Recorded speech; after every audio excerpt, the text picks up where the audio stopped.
السلام علیکم دوستوں، میرا نام ہے عادل احمد اور آپ سن رہے ہیں مسائل ٹی وی۔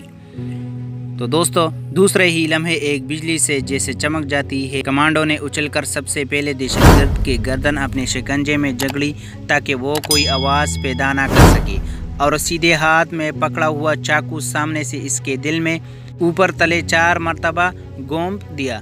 5 سیکنڈ تک کمانڈو نے دہشت گرد کو اسی طرح جگڑے رکھا۔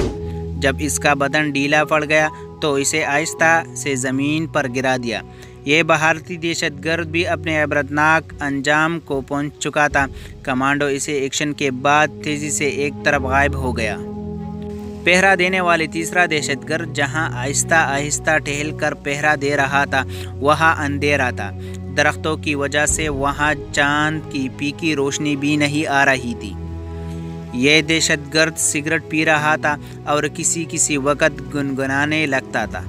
اندھیرے میں اس کا سایہ یہ حرکت کرتا برابر دکھائی دے رہا تھا۔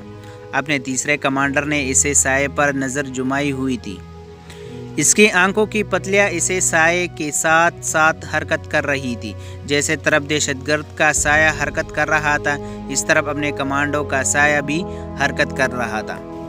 دہشت گرد کا سایہ ساکت ہو جاتا تو کمانڈو کا سایہ بھی وہی ساکت ہو جاتا۔ اندھیرے کمانڈو کی مدد کر رہا تھا۔ اچانک دہشت گرد ایک جگہ رک کر سگریٹ پینے لگا۔ تاریکی میں اس کے سگریٹ کا آگ والا سر چمک اٹھاتا تھا۔ یہی کمانڈو کا ٹارگٹ تھا۔ دہشت گرد مکان کے دروازے کی طرف دیکھ رہا تھا۔ ادھر اپنے باقی کے کمانڈو گئے ہوئے تھے۔ شاید اس طرف سے دہشت گردوں کو کوئی آہٹ سنائی دیتی تھی۔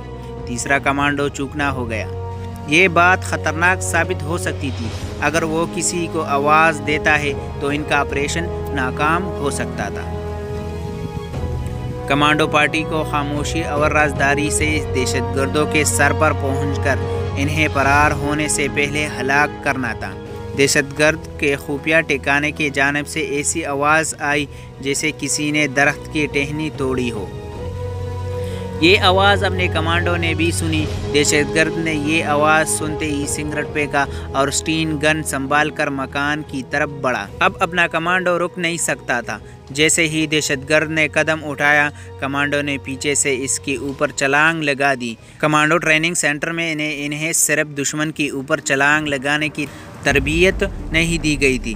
انہیں جس بات کی ٹریننگ دی گئی تھی وہ یہ تھی کہ دشمن پر چھلانگ اسے گرانے کے لیے نہیں لگانی، بلکہ اس کے گردن کی ہڈیاں توڑنے کے لیے لگانی ہے تاکہ وہ کوئی آواز پیدا نہ کر سکے۔ اپنے کمانڈو نے غیر ٹریننگ کے مطابق یہ ایکشن کیا تھا۔ اس نے حقیقت میں بھارتی دہشت گرد پر نہیں بلکہ اس کے گردن پر چھلانگ لگائی تھی۔ دہشت گرد جاڑیاں پر منہ کے بل گرا۔